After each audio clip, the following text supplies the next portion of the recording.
Welcome to Pixelated Realms, your guide through the digital landscape, untangling the mysteries of your favorite titles and discussing the latest and greatest in video game fun. I'm your host, Alex Salerno, and alongside me is my brother, Tyler. Hello, everyone. Welcome back. Hey, and we also have a special guest, Naomi, joining us because she didn't want to go to bed early, so this little 1-year-old girl is going to probably be saying a few words. So if you hear that, that's what that is. But so I just got back from vacation, so I haven't actually played a lot of new stuff. But what have you been up to? I have been up to one thing pretty heavily the last couple of weeks here. I believe last episode we talked about the release of Cyberpunk 2077 Phantom Liberty expansion, and since then I have thus spent about 60 hours playing it. And I'm really enjoying it. I have beat it, and I went ahead and so basically I beat it with one. With games that have multiple selections, you just can't help but to want to see what all the avenues are. So I beat it with one choice, and then I loaded my save file and beat it with the other Of choices. course. And it was just a really fantastic story, very cool addition to the game. I mean, Mhm. if any of our listeners are still holding off on Cyberpunk 2077 and haven't played it yet, I very highly recommend it. I think honestly at this point I think it is my favorite RPG, open world RPG of all time. Yeah, I I'm saying it. I'm saying it. nice. You're not the only person I've seen online that said that. I've seen a few people who are like, you know what, like now this is like the best game I've played of this genre like ever.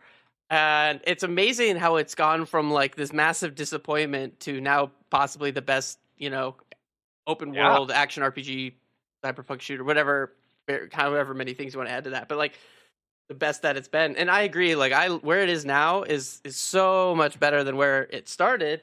And I'm so glad that they committed to quality and were able to, admit to themselves like, hey, this was not where we wanted it to be.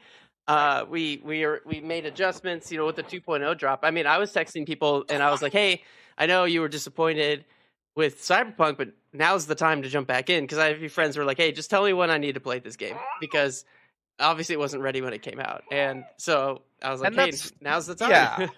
And that's fair. I mean, I think with the 2.0 update, and I know we talked about this a little bit in our last episode, reforming the skill tree was a big part of the equation.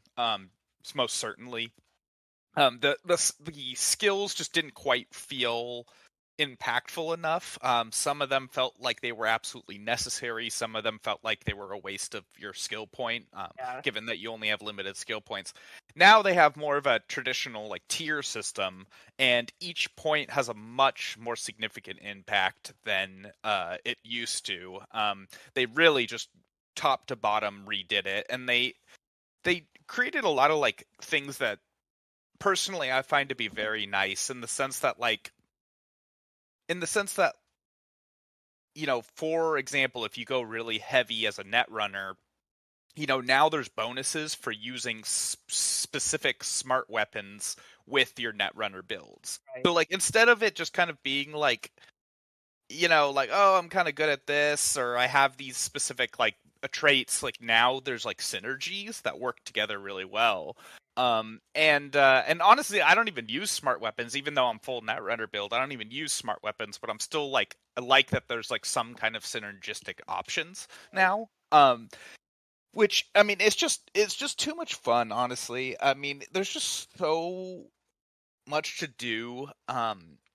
The storytelling and the dialogue is just way better than almost all RPGs, and to be perfectly honest, not to crap on Starfield or anything, but just playing that and then going back to Cyberpunk, it was just kind of wow, this is a completely different I level mean, of feel storytelling. free to crap on Starfield a little bit. I heard I haven't verified this myself, but I heard somewhere that it's like the lowest rated Bethesda game now, even under Fallout 76. Wow. I Oh mean, my gosh. this is coming from I personally enjoy the game mostly, but I also like just kind of putzing around in space and just enjoying the world and stuff like that. So I'm an explorer type of player. But I totally get it. Like if you're like Like, that's not for everybody. It's actually not even for most people. So, like, the game, the game. I hope they pull a Cyberpunk. I was about to say, I get this idea that like they need to do their own little cyberpunk year and a half of development because So common now too, which is so weird. I think we yeah, talked about this. Oh, you know what? It might have been the lost it episode was, that it we talked was. about this, but how that's like kind of a norm now, where it's like they don't, back in the day, they would deliver a game and it had to be the only game because there was no such thing as a software update. But, That's it. also, before, everyone's like, gets mad about me saying that, it's like the games are also 1,000 times simpler. So there's this kind of balance now between like, okay, do we want it out now or do we want it out later to lose a little bit of money and have a higher like I'm gonna say quality, but like higher scored game, for instance. So there's I mean, kind of this that's like what it is. I mean, that they are saying like, okay, we can collect more money now, and then continue developing it. And it's such a short-sighted way of developing video games, and like, but it's just so common nowadays. Unfortunately, it just doesn't feel like I can like even the best of the best developers. I can't even think of like they still do it. You know what I mean? yeah. And so it just kind of is this like unfortunate consequence of like the video game industry right now and their Yeah. desire to continue to produce, these games as quickly as possible. Yeah. I mean the video game industry is so cutthroat. And when we say developers too, it's so funny. So like there's a huge spectrum on the developer, line, right? There's all the way from like you have like the ground level guys who are like the software engineers and the artists and the designers and the producers and stuff like that. And then you have the like higher level directors and like C-level guys who are making a lot of the big decisions. And we're using it in a very general Yeah. term. And so it's like I guarantee you the guys on the ground are like they don't want any of this shit, right? They they're not thinking about the day-to-day money. So they're just thinking about I want to make the best damn product I can. And that's a lot of the time why you get crunch, right? And I'm not saying crunch is good, absolutely not. But a lot of developers are very passionate about their jobs and about the games that they work on. And so they put in those hours pseudo voluntarily, even though it's kind of a culture thing. And I'm against crunch. I'm going to say that officially, but I'm just saying like they're not trying to release games that aren't fun, right? They are trying to produce the best thing that they can, but then they're getting pressure from those high level directors and who are then getting pressure from this. Stakeholders, yeah. Yeah, it's from the C levels and the stakeholders exactly. And those people are like, "Hey, we need this. This is the buzz right now. We've somebody promised this and now we have to deliver it. Oh, we need more money. We told somebody at a revenue shareholders meeting that we need to do this now." So like they're getting all these like things and all this pressure from people, and so they end up releasing the best thing that they can, but they are like have to still make their bosses happy. You know what I mean? Yeah. And it's really tough, and it's not something I necessarily have a good answer for. I can kind of see, how that develops. That being said, like I think a lot of the gaming community feels like us in the sense that it's just like take your time, man. Like we Yeah. can wait an extra year if to get a better game, and a better game will make you more money. So Yeah. It I think it yeah. yeah, it's I totally agree, but at the same time, I'm gonna play devil's advocate a little bit because sometimes they don't have like the money for that extra year, right? Like some of these studios, like, some studios do, obviously, like Activision, like big titles, or like the Microsofts and stuff like that. Obviously, have money to kind of use, but some companies are like, we have planned for 3 years, we have 3 years of money, and Yeah. after that, we are broke. So it's like we have Yeah. to make the best thing that we can in that time, and we have to make money. You And know, that's where early access comes from, right? Where it's true. just like, okay, we're a small development team, or sometimes not, and we need funding. Like, so if you're interested, buy the game so we can continue making it, right? And it's almost Yeah, like an interest gauge as well. right. But yeah, I mean, it's we get results like I was so excited. I played Cyberpunk on day one, and it just didn't run on my computer. I mean, Yeah, yeah, I mean, I do have a better computer now, so I think that definitely plays into it. But there's a lot of things that have also changed that aren't, software related or optimization related. And yeah, yeah, in it's just tough. I don't think I really have like a crazy opinion on it. I just think that it's worth putting in the extra time. I'm patient. I'm willing to wait. But Yeah.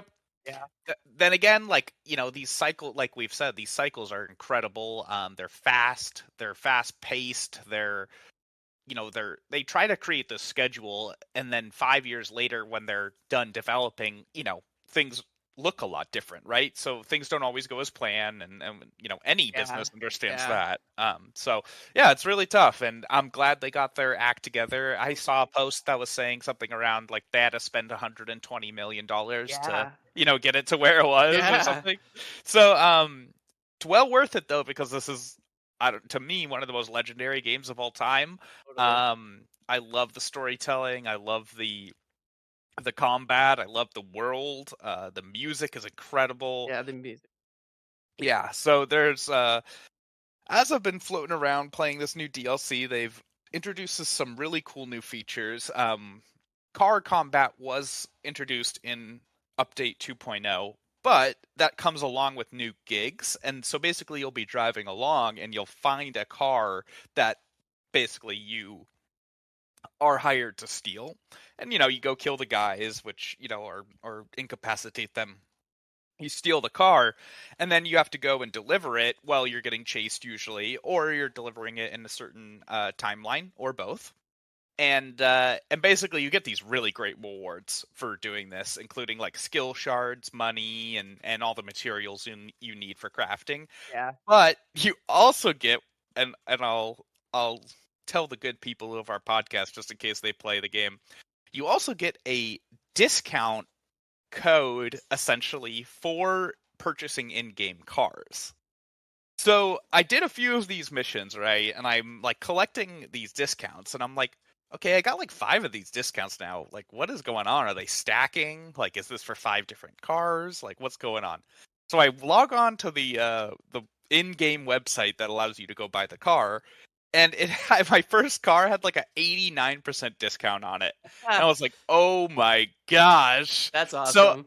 I was like, "This is great. I have an 89% discount on every car I purchase now. This is wonderful." So I go and purchase like the first car, Oh, is it once and then it's and then used? it was a one-time use, and I'm like, "No." So basically I built up like 5 or 6 discounts, spent it on one car, and then the next time I got the discount code, I went back and it had like a 20% off on. So you can build them up, purchase the most expensive vehicle possible, and then just continue on your way. So but yeah, the new cars with weapons are super fun. I already purchased. They have this one car that you can get that has like rockets on the back, and so you're just like hailing like hellfire rockets like on people as you're driving around. It's hilarious. It's so much fun.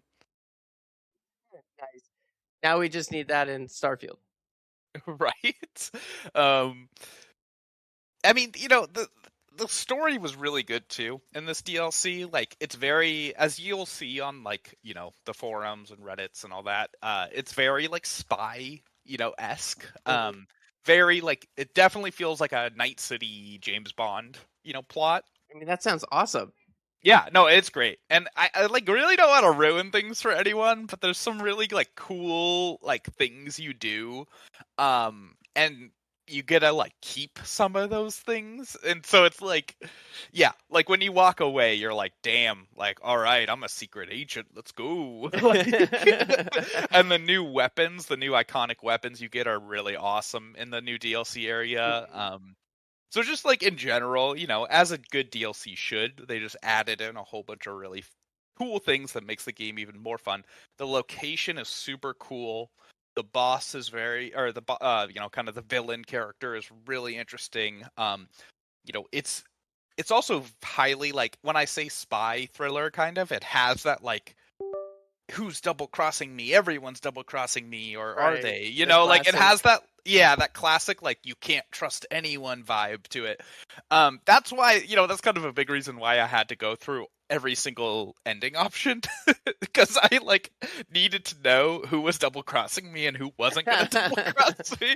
And yeah, in the end, after like the fourth ending, I was like, okay, I think I'm just gonna move forward with this ending because I pissed the least amount of people off. So, Right. but there's some dark ass endings. Like, I mean, there's some really like it's dark. Nice. So you could be Yeah, like as bad as you want to be. yeah. I mean, it's like it's I can't really say much without ruining it, but like you can really, you really kind of have your selection and how brutal you want to be or how good of a United States spy or sorry, new United States spy, that's the name of the country in Right. Cyberpunk, you want to be, and yeah, it's it can get pretty dark in some of the endings. That being said, the one thing I do want to mention is if you choose one particular ending, the game actually, and I'm not even exaggerating, literally just flips a switch and goes straight to horror game. Yeah, I'm not even. What? You choose. Yeah, I can't explain without ruining it. You're gonna have to go play it yourself. But one of the endings, it switches to fully alien isolation mode, and you are sneaking around this complex trying to do a task, and you are being chased by an incredibly smart thing that is trying to kill you. And it's not like subtle. Like you don't have an option to hurt it. You don't have an option to like it is alien isolation. Like you have to avoid it. Oh, and I So love I that. was and it's creepy. Like it's very, the vibe changes significantly. And I was like the whole time I'm like I kind of knew it was coming because I saw some posts about it, but I was still like so surprised how much it changed. Nice. So yeah, definitely try that out because you'll enjoy it. Nice. That sounds great. Yeah. I mean, I want to jump into it so bad, and I haven't had the time. That sounds awesome. I love when they get like really creative with kind of the Yeah, world and everything like that they're dealing like what with. the game is. They weren't afraid to pivot. Yeah. Um, Exactly. and then on the other end, if you choose the other ending, it's basically like an all-out brawl, like firefight kind of thing. So they're Right. very contrasting in that sense, which is cool. That being said, though, doesn't feel like you're getting the whole story without doing both endings. So it's one of those games, almost like Mass Effect, which Yeah. You have to. also Mass Effect 2 probably before this game was my favorite RPG of all time. You have to play it more than once, which is just so awesome, and so fun. Yeah. See where it takes you. And like how different you feel at the end of it. Even though like 80% of it has been the same, you're like, wow, this like last little bit really makes me feel like the world is completely different, which is cool. It's cool that games could do that. Yeah, absolutely. And there's a whole new ending that's associated with this DLC. I haven't done that yet because I'm still Oh, the main campaign.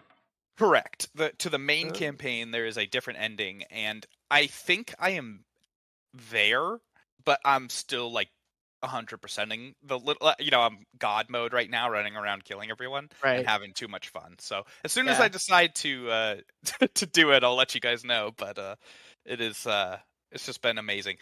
It's really quite interesting. I think it's actually going to be a completely different ending than the other options from the original game. Yeah, I only did one because when I beat it at the time, it was still like in its kind of phase.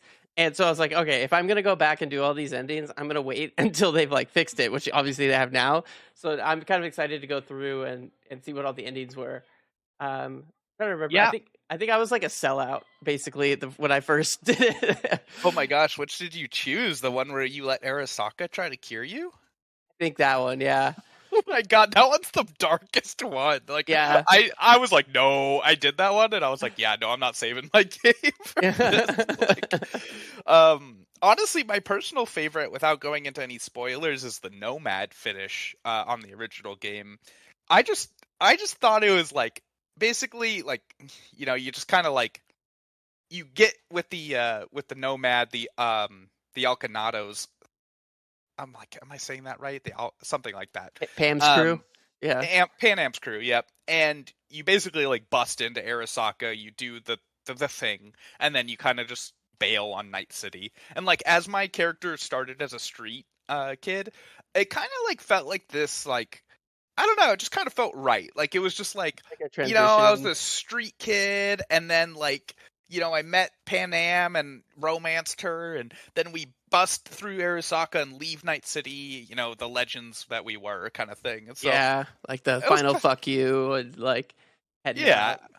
And unfortunately your character in that ending is still dying, so it could be like a 2-week little journey, but Worth it. Yeah. you're still gonna be with Pan Am, so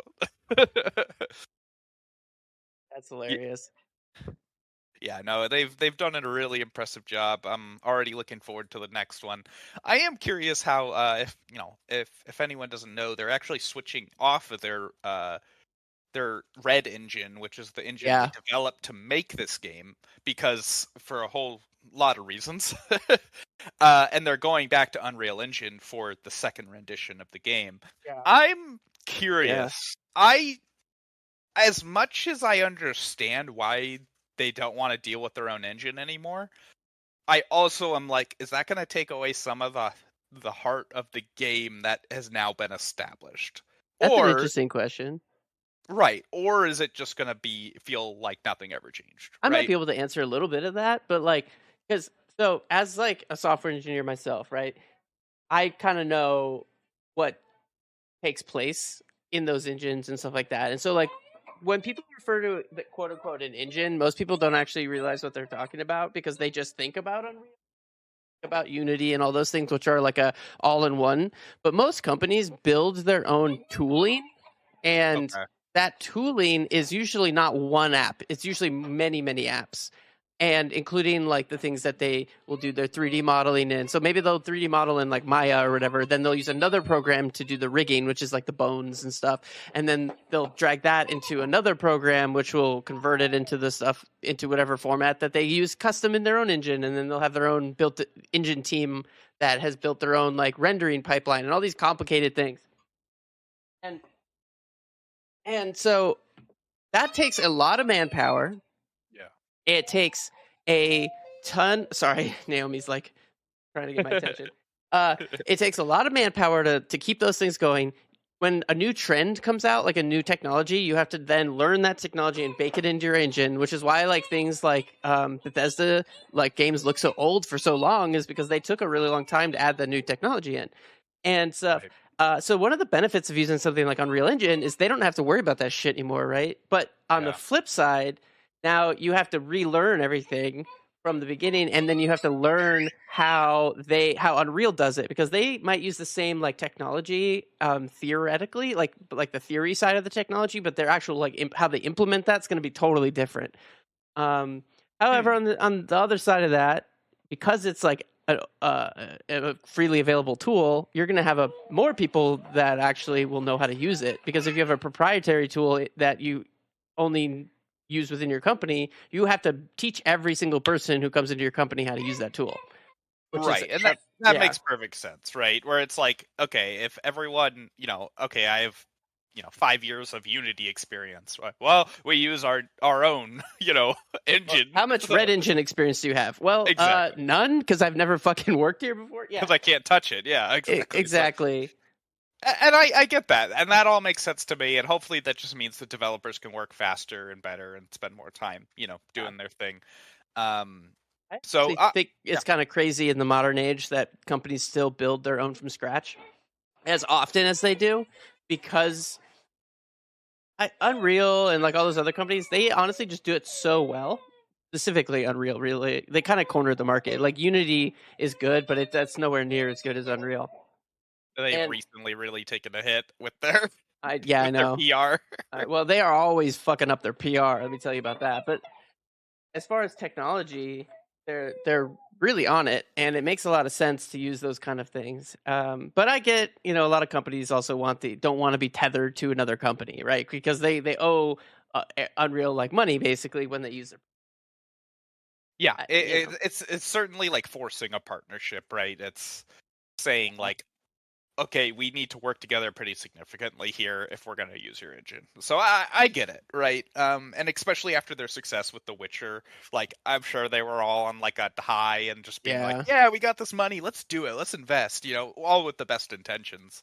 Yeah, But I read something. I want to say it was by Jason Schreier, who said like he's like, yeah, he got the inside scoop on it, and he's like, yeah, everyone just kept saying, oh, we made The Witcher, like don't worry about it, and so they kind of got uh, complacent about what they could do.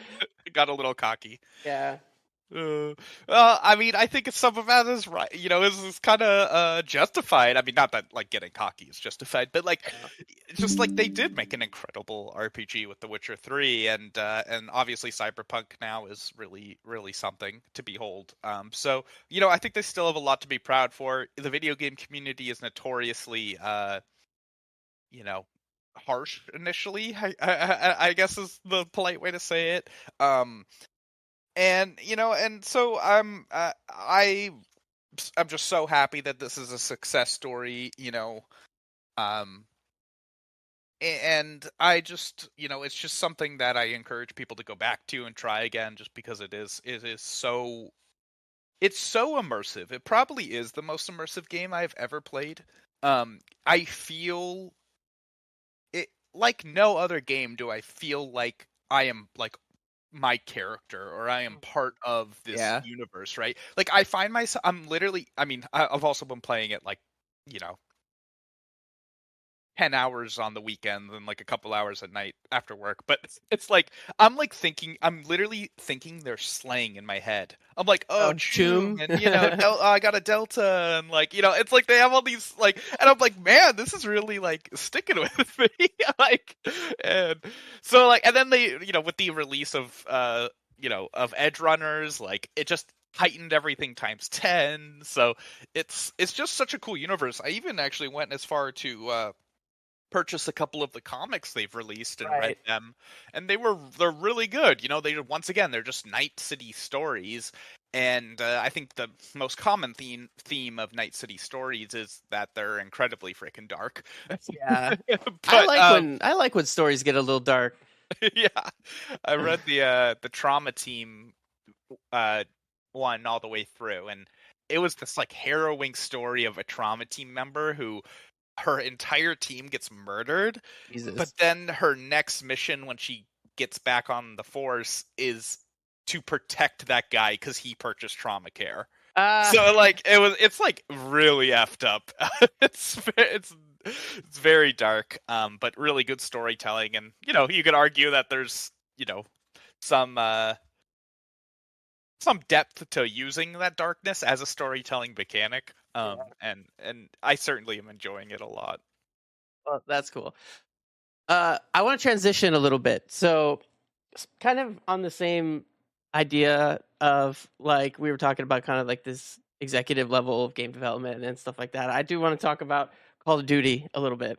So I've been playing Call of Duty 2. I've been playing it since it released, obviously, but even the old one, the original one. But Modern Warfare 3 is coming out in, I don't know, like 2 or 3 weeks, or no, like a month, and uh, so I've been kind of getting back into Call of Duty 2 and trying to like level up my character again and kind of get used to everything because I do love the game, and it just made me like my hatred for season passes just like flare back up, and so I got a soapbox for a little bit here because I fucking hate season passes. It's like one of the most predatory fucking bullshit microtransactions thing. Like my mind has trouble even fathoming that somebody pitched this and it was accepted. And I'm pretty sure Epic actually was one of the first people with Fortnite to ever do this. So fuck you, Epic.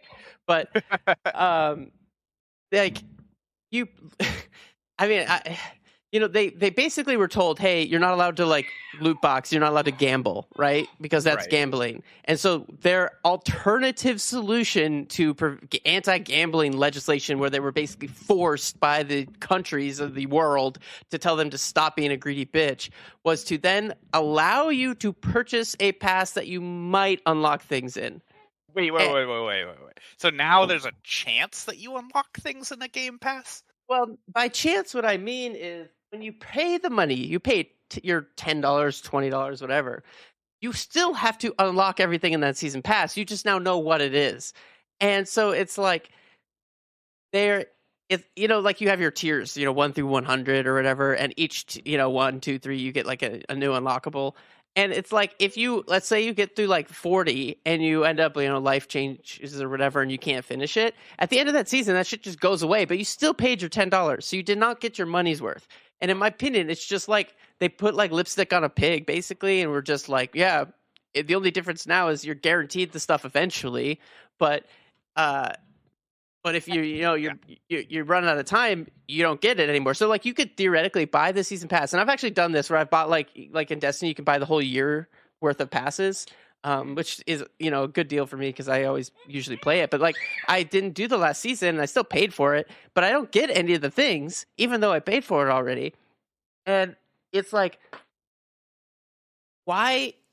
There's so many things that can fix this problem so easily. And honestly, I'm going to give major props to the Halo Infinite team, because they nailed it. And I've literally, like, years before that game came out, I was like harboring on this, and I was like telling everyone that would fucking listen.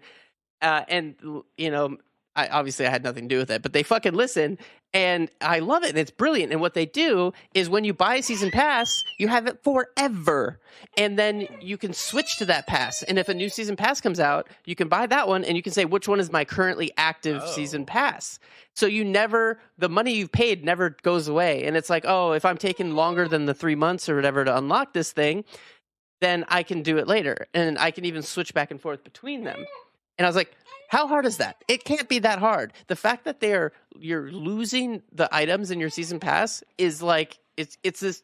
I guarantee you, somebody pitched it as, oh, we're creating a sense of rarity in the items, and so if you have that item, it feels like it's rare. And it's like, okay, no, that's the bullshit PR answer. The real answer is, you're trying to just get everyone's money and run away. And you want to put as minimum effort into the season pass as possible. And by having that kind of like extra work is just dev time that they don't want to put in, right? It's like, it's absolutely ridiculous to me. Yeah, I agree. I mean, I didn't know that about Halo, and that's really interesting idea. I personally kind of, didn't really get into the new Halo, so but I agree in the sense that it's like, it seems like they're just kind of like, they're trying to create that scarcity, like, oh, I need to go play because I need to play through this battle pass. But if I'm only playing the game because I want to get the items in the battle pass, and then I stop playing, like, what was the point? Exactly. I'd rather have a game. I don't mind battle passes in games that I'm actively playing because I want to, right? Like, in the sense, like, like when I was playing a lot of Teamfight Tactics, like, yeah, I'm playing the game anyway, like, okay, cool, these are totally extra things I don't need. Like, when you pay $10 or whatever for some additional cosmetics, I don't necessarily mind that all that much. But, like, it just seems like, especially for, depending on the type of game, like, it just seems, like you said, it seems very predatory in the sense that, like, they're trying to use essentially just like a gimmick to get you back for a short period of time, and they don't really care that you're continuing to play the game, Yeah. They're not working on the game, they're just giving you more cosmetic items that's going to make you, want to be back for a little bit. Yeah.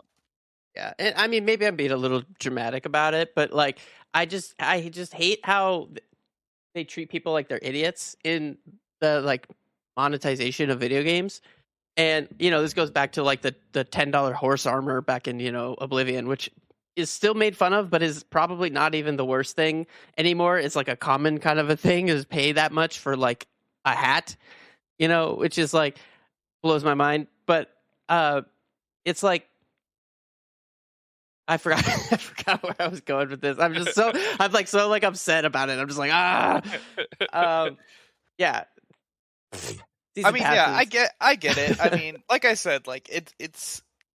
I feel like my feelings about it are more determined about how I feel about the game than about the content that they're trying to sell me with the battle pass. So, yeah. like, if I'm really enjoying the game, and I'm gonna be playing round after round after round, and I don't have to think about it, like, fine. Like, I understand you guys need to make money, like, and you're unlocking this new content, especially if it's like purely cosmetic, right? Yeah. Um, like I can live with that. But Yeah. like, if the only thing that brings you back to the game is cosmetic, then that's not going to last for long. It's a short Yeah. term, right? Like, so Right. it's like, Exactly. and Yeah. then it starts to kind of dilute the game a little bit. Like, didn't I see that Call of Totally. Duty introduced like, wasn't there some like crazy skins that they're throwing in there now? Actually, this season I purchased it because I wanted the skin. It's Spawn, and it's Oh actually my super cool. But it's not gosh. only you can play as Spawn, you can play as Al Simmons, which is Spawn before he became Spawn. But then you can Wow. also play as the fucking fat clown Oh my and then him as the Violator. So it's like you actually have some really cool skins, and I'm like, oh, I love Spawn. It's got You have a soft point. You have a soft point for Spawn, but like to me, that's like so immersion breaking. I'm just like Oh yeah, running oh yeah. around. Wait, Spawn? Why the fuck is Spawn in Modern Warfare? Like, I know so it's so like it doesn't feel tactical anymore. Now it's just like Fortnite-y, gimmicky. But right. I mean, yeah, it is. But you made a really good point about how like it dilutes the game and in like the content of the game because they're like it's like using like you know toothpicks to like try and hold it up because they're just not strong enough. It's like yes, cosmetics are great. I'm not shitting on cosmetics, but it's not enough for me to want to come back year after year after year after year, or month after month after month, just because of some cool skin. I happened to come back this time because I wanted to get ready for the next game, so like that cycle and stuff worked. But So it's what? I don't really know anything about the new one besides the trailer I saw. Like, is there anything like to look forward to, or is it going to um, be a pretty typical Modern Warfare? it looks like a pretty typical. It looks like they took everything from Modern Warfare 2 and just made it better. I didn't notice anything massively different as far as the multiplayer and the campaign and stuff. I mean, it looked great, and from what I've heard from the people playing it beforehand, they said it plays great. So I'm excited for that. And then they announced the new zombie mode, which for the first time is now an open world kind of Oh, zombie mode. So what it is I don't know the details. I only saw the like reveal trailer, but it looks like to me it's like almost like Warzone like, but at mass co-op. So like everyone gets dropped in like a Warzone or some kind of large map, and then you're just like all trying to survive this massive zombie apocalypse. Which honestly, I know a lot of people were upset because they're like, bring back the old zombie, but I don't want the old zombie. The old zombie was fun when it came out, but it's boring now. I want yeah. I mean, I'll this. just go play the old zombie if I want to play the old zombie, Yeah, right? exactly. There's nothing stopping you. Yeah. So Yeah. the thing I always had trouble with the zombies, it was like it seemed like it was like you just kind of either knew what you needed to do or you didn't, right? So like, Yeah. There's like and all you do is run in circles the whole freaking time. It's like, all right, kite, turn around, shoot a bunch of shit. Kite, shoot a bunch of shit. All right, get the new gun, shoot. Like whatever. Get the laser gun or the alien blaster, and like, yeah, it's just very repetitive. yeah, I mean, it's a great idea, and I definitely am not hating on anyone who does enjoy it, but like, I don't think I ever got to that level where it was like, yeah, first we need to do this, then we need to do this, then we need to do, to me, it was usually just like Yeah. running around, opening random gates, like, Yeah, so it's like a fun bonus activity for me, and I like to play it with like my friends and stuff. But it was never, I never found it to be like super hardcore or anything. Like, but so like you said, some people are. yeah, I mean, Uh, that's great. If that's what you enjoyed, then go for it. yeah. No, while we're still on the Call of Duty, I'm on my soapbox. I have two more complaints for any developers listening out there, and I want you to listen closely. Whoever added the riot shield to Call of Duty, I have a message for you. Fuck you. That was an awful choice. It's such a game breaking thing. People just run around with it on their back, and it literally makes their back bulletproof, and or they'll hold it up front, and like the front is bulletproof, and it totally like defeats the immersion of the game because I hate to break it to you, but riot shields are not actually like real life bulletproof. That's not how they work. They're not like they're strong and they might be able to deflect like a little like lower caliber bullets, but like high caliber bullets are going to pierce right through that thing, or after a while will get weak and then pierce through it. So it's like, it just blows my. I just hate it because it's just like such like you see a riot shield coming and you're just like this fucking guy, this guy, On this goddamn riot shield. And then of course when I equipped a riot shield and then I try to do that same thing, I can't kill like 2 people. Yeah. Yeah. And then wait, I got one more. What's my last one, and this is gonna be the most divisive, and people are gonna come at me on threads for this. But yeah, fuck Twitter. It's snipers do not belong in regular multiplayer on Call of Duty. There, I said it. They do not fucking belong, because you get these guys who are just like think they're all fucking skilled and shit, and they're using a gun that literally kills you in one shot by getting shot in the fucking kneecap, and they run around the map with these all they melt the gun down so it's the smallest possible amount, but the bullet still does full damage, and they run around and they'll one shot you and they're like, ah ha ha, suck loser. And I'm like, dude, you literally using a cheating weapon that basically is something you would unlock in an N64 game to have a one-shot golden gun. You know what I mean? And they use it and they think they're this hot shit. I don't think you're hot shit. I think you're a loser, and I'm saying it on the air. I love it. I love how spicy you clearly are about getting sniped in Modern Warfare. I know it's probably a bunch of bullshit on my part, but I just hate it so much. But I'll take that opportunity to mention one thing, right? So in Call of Duty, because of the loadout system, right, all guns are created equally. So if you have the lowest caliber pistol to the highest caliber sniper, right, they're all created equal. You can equip it without needing to give anything, right?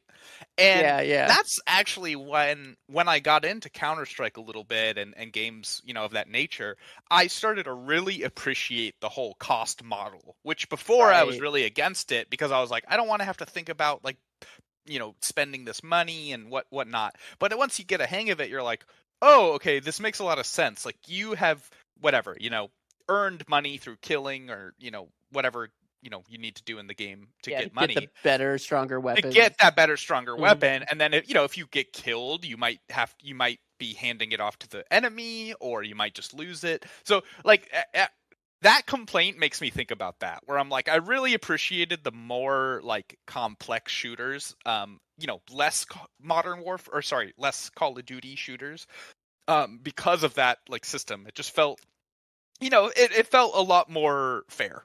Yeah, no, that's a good point.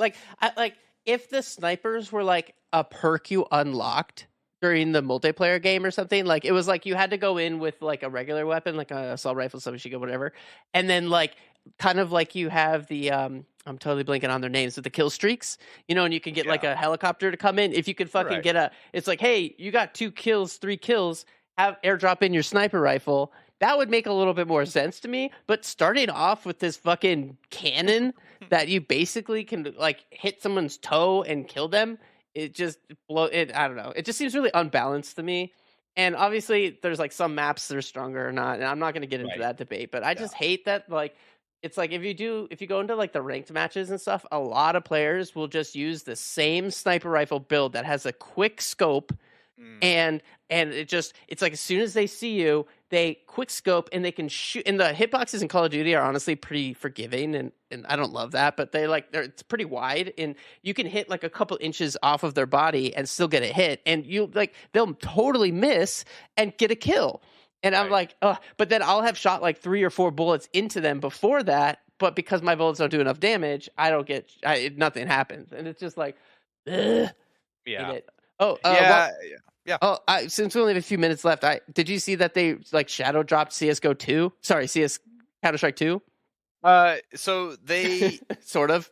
I've seen the videos about it, but I did not see is it in beta or something? No. So I have done zero research, so someone correct me if I'm wrong. But what I think honestly, what they really did is they just renamed CS:GO to CS2, Counter-Strike 2. Oh wait. I think they did a big update on it, but I think Counter-Strike. Yes, Global, they did. Holy cow! They literally just renamed it, and I think there's a patch along with it. I don't think it's like that, but they basically are fuck it, let's get rid of the Go, let's just call it CS2. Let's do a big patch. Let's call it this. Yeah, because I went to go download it, and it's you have X amount of hours in this game, and I was like, wait a second. Yeah, I just thought that was kind of hilarious and they didn't even say a thing about it. They just did it. Well, I mean, have you seen some of the new mechanical elements that they're introducing in it? It's it's actually incredible. I think the thing that really stood out to me the most was smoke grenades and shooting bullets through them. And so the smoke is now an actual asset on the map itself. And so when you shoot a bullet through it, it leaves bullet-sized holes that you can see through. Whoa. It's like next level. That Like is it sick. is. You have to. Yeah, I'll show you the video. It's really cool. And there was a whole bunch of things, of that nature where it's just they clearly were definitely thinking next level, which I sounds might so much fun. I might have to pick that up again. I was never a big CS:GO fan. I played Counter Strike at the time because it was fun when it came out. But like CS:GO and kind of down, I guess, never felt like they had like really kept up with the modern trends to me. And I know like a lot of people are like it's the purest of the shooters and yeah yada Well, yada. But like yeah. I mean like it's I just never liked the gunplay. And I know a lot of people actually like that about the game. I just never could do it. I just don't like the static recoil patterns. Like it just seemed really uh, gamey. It's kind of a stupid way Well, to say it, but like it's not it's very like arcadey to me. to But me, it's so I studied. I think study is the best way to put it because I never really played it very well. But I kind of like studied CS:GO a little bit a while back. And honestly, like all of those things that you mentioned are kind of the things that make the game great.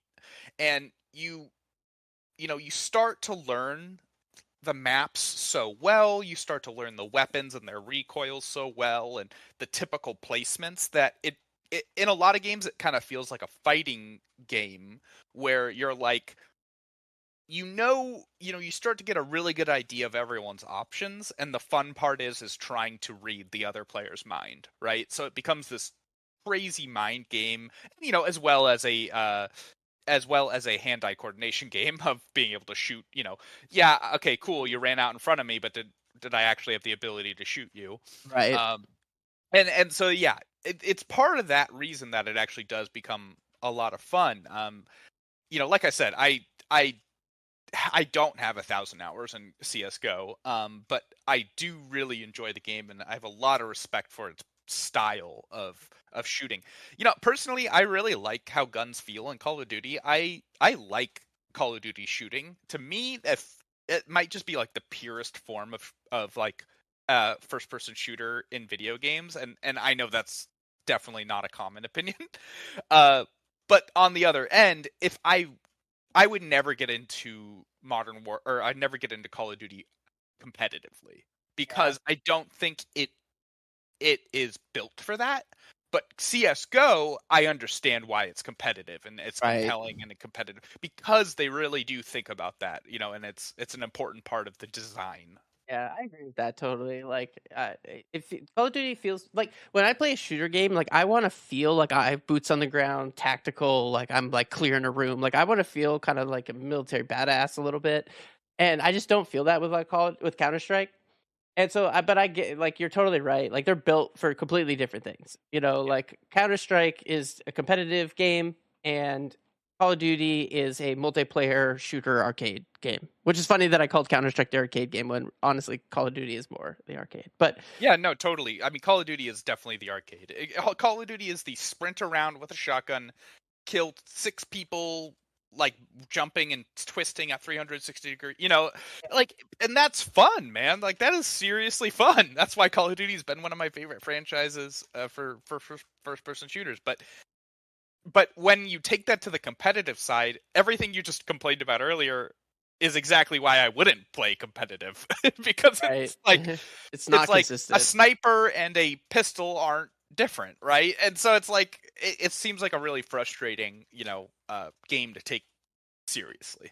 It totally is. I think they do need to. I would love to see a more I don't know, refined competitive mode in Call of Duty where maybe like they had like a predefined loadout where it's like, hey, this is for this week. This is the loadout. This is everybody gets the same loadout, or like here you get like 5 guns to choose from, or something like that. Like that would make sense. I don't know. Or I'm put just some guns spitballing on here. the map, like the old school style Yeah, first-person pick shooter. up. Yeah, That'd be hilarious. man, put a sniper in the middle of the map, see people fight over it. I mean, Yeah, I good don't old know. Maybe Halo. I'm off there, but still, yeah. I'm very much looking forward to playing Counter-Strike 2 very badly. I'm sure I'll get my butt kicked, but I will certainly enjoy it. Yeah, me too. I'm probably gonna play some. Maybe we'll talk about it again next episode. But I think it's a good time to wrap up then. So thank you everyone for listening. Don't forget to follow or subscribe to be notified when we post a new episode every Tuesday morning. And you can also find us on social media at Pixelated Realms or Pixelated Realms Podcast. Thank you very much.